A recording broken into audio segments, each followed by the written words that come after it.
আরে বাহ, কি দারুণ গিফট বক্স রে ভাই, কোত্থেকে নিলি? Candy card bro, custom cake আর কিলার টেস্ট। তুই কি নিলি? আরে না রে, আমি এইসব ভাই ফোঁটায় বিশ্বাস করি না।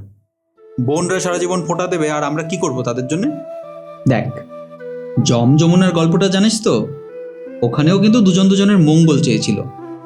ভাইফোঁটা মানে give and take of love, not just ফোঁটা। ওফ, ফ্যামিনিস্ট স্পিচ দিস না তো প্লিজ। ফ্যামিনিস্ট না ভাই, ইকুয়াল ভাই। আগেরকার দিনে ভাই বোনেরা দেখা পেত না, তাই এই ফোঁটা মানে প্রমিস, বছরে একবার হলেও দেখা হবে, বন্ধন থাকবে। এখন তো মানুষ বন্ডিং না বোনাস খুঁজে বেড়ায়। তাই তো, ক্যারিয়ার আছে, সব আছে, কিন্তু শান্তি নাই। দেখ না, অভয়ার বিচার এখনো হয়নি। ভাই হয়েও কিছুই করতে পারলাম না। পারিসনি? আরে ফাইটটা এখনো শেষ হয়নি ব্রো। নো মোর নিউ অভয়া।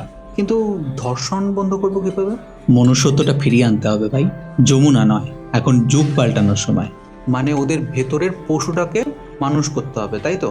একদম, চেঞ্জ শুরু হোক আমাদের থেকেই। সত্যি রে, টাফ বাট নট ইম্পসিবল। এখন চল, পিউ হয়তো ভাইফোঁটার জন্য রেডি হয়ে বসে আছে। ঠিক আছে ঠিক আছে, চল আজ তাহলে উঠছি, কিন্তু ক্যান্ডি কার্টের অ্যাড্রেসটা তো দে। এই ভাইফোঁটা শুধু কপালে নয়, হৃদয়ে লাগুক। অভয়ার জন্য, মানবতার জন্য।